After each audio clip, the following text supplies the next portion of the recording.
اور ہم باغی بھی ہیں. یعنی آپ بغاوتوں کے اور غداریوں کے مقدمے درج کروائیں جو پوری دنیا میں نہیں ہو رہے.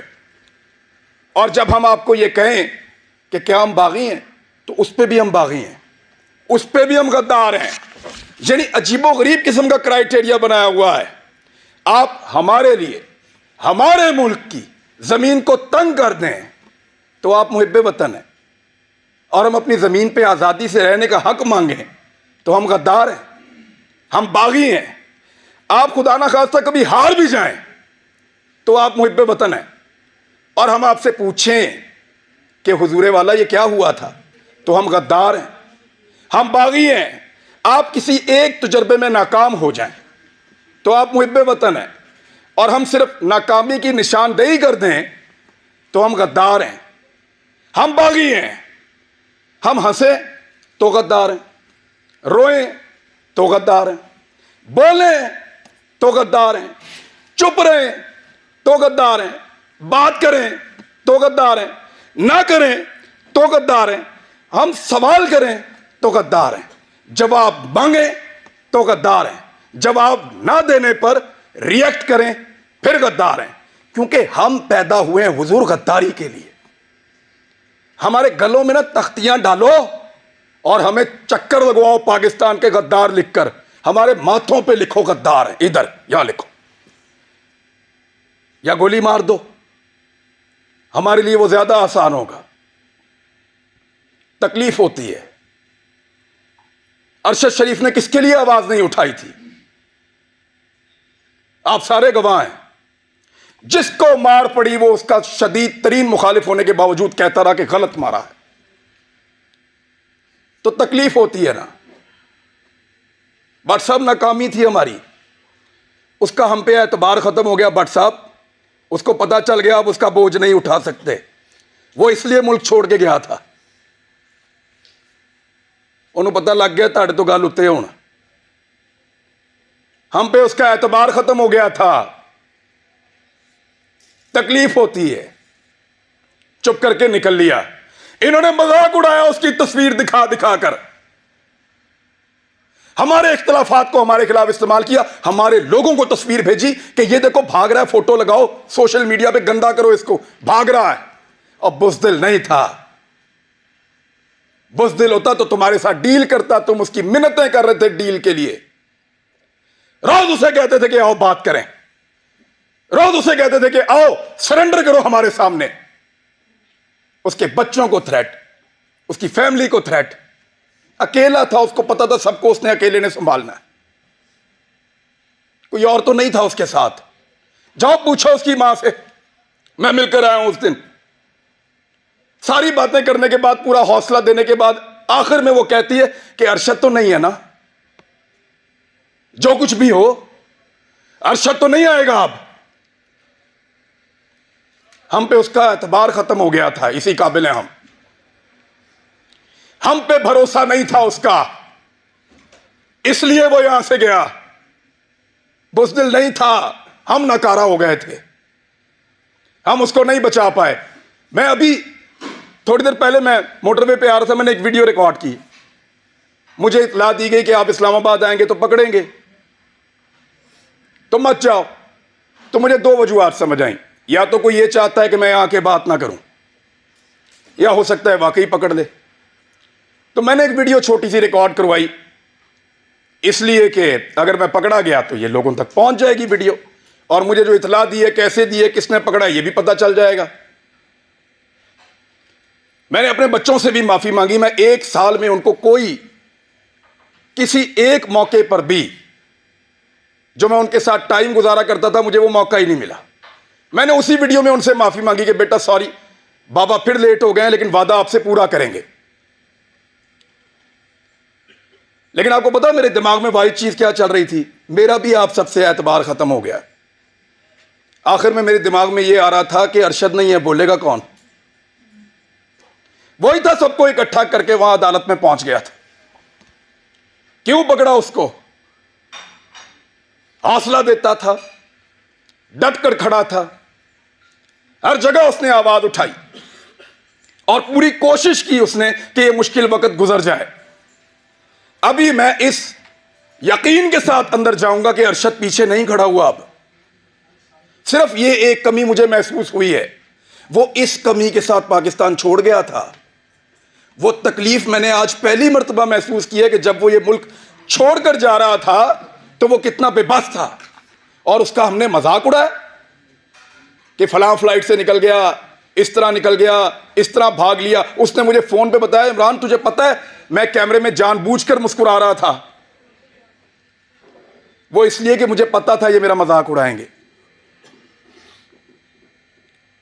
مذاق اڑاتے ہو یار, پہلے زمین تنگ کرتے ہو, پھر کوئی یہاں سے چلا جائے تو اس کا مذاق اڑاتے ہو. کیا بندوق لے کر تمہارے گلے پڑ جائے؟ وہ بھائی بولنے کا کام ہے اس کا, صحافی ہے وہ اپنی صحافت سے ٹکر دے رہا تھا, دیتا رہے گا, شہید ہے, تمہارے لیے نشان عبرت بنے گا وہ. میں نے پہلے کہا تھا, آج پھر کہہ رہا ہوں کہ تمہیں صرف مارنا آتا ہے, ہمیں اور بہت کچھ آتا ہے, اور وہ ہم انشاءاللہ کر کے دکھائیں گے. صرف ہمیں مارنا نہیں آتا.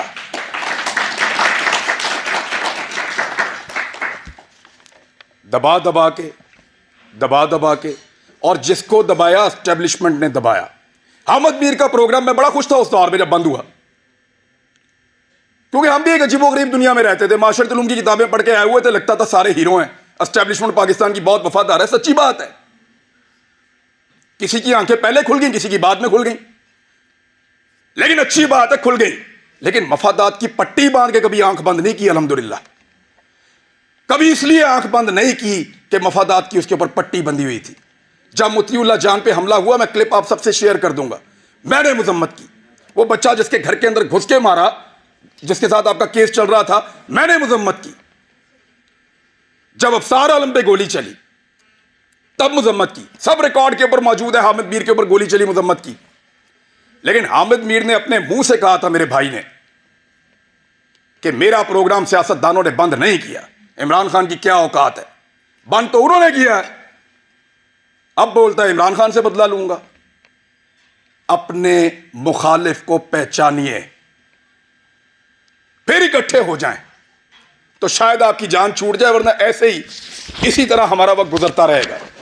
میں صرف اسٹیبلشمنٹ کو ایک بات کہنا چاہتا ہوں کہ حضور آپ کا مرتبہ, آپ کا رتبہ بہت بڑا ہے. یہ بہت چھوٹے چھوٹے کام ہیں جن میں آپ پڑے ہوئے ہیں. یہ چھوٹے چھوٹے کام ہمیں کرنے دیں. اعتبار کریں ہمارے اوپر کیڑے مکوڑوں پہ, ہم غداروں کو یہ ملک چلانے دو. آپ محب وطن ہیں, بہت بڑے لوگ ہیں, آپ بڑے بڑے کام کیا کریں. آپ کا رتبہ بہت بڑا ہے, بڑا مقدس کام ہے آپ کا, ہم اس کی قدر کرتے ہیں, یوں سلوٹ کرتے ہیں آپ کو,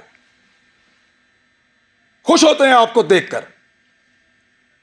لیکن یہ چھوٹے چھوٹے کام ہمارے لیے چھوڑ دیجئے, ہمارے لیول پہ مت گریے. آپ بیچ میں سے نکل جائیں نا تو ان سب مافیاز کو ہم سنبھال لیں گے, میڈیا والے. بس آپ کے خلاف بولنے کو جرت کی بات نہیں ہے, دل نہیں کرتا, خدا کی قسم دل نہیں کرتا, خدا کی قسم دل نہیں کرتا. ڈرتے ورتے نہیں ہیں, پتہ ہے آپ کو, بزدل نہیں ہیں ہم. کیا کرو گے, گولی مار دو گے, مار دو. ڈرتے نہیں ہیں تم سے پیار کرتے ہیں, تمہاری قدر کرتے ہیں. ڈرو اس دن سے جس دن ہمارے اندر سے یہ جذبہ ختم ہو جائے. ہم پیار کرنا چاہتے ہیں, قدر کرنا چاہتے ہیں. ہمیں مت دھکیلو, دیوار کے ساتھ مت لگاؤ, اور یہ ڈرامہ بند کرو. پاکستان کے فیصلے پاکستانی کریں گے, پاکستان کے فیصلے ہم کریں گے. یہ ہمارا رائٹ ہے, لوگوں کا رائٹ ہے. ڈیموکریسی یہ کہتی ہے. یہ بند کمروں کے اندر ڈرامے بند کرو.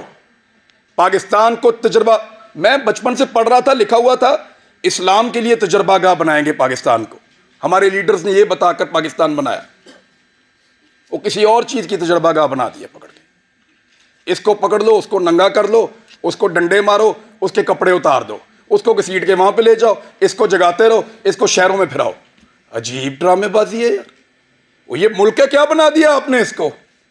آپ کے اپنے گھروں میں بچے نہیں ہیں, یعنی ہمیں ڈیوائڈ کر کے ہم پہ رول کر رہا ہے. پہلے گورا کر رہا تھا, اب اسٹیبلشمنٹ کر رہی ہے.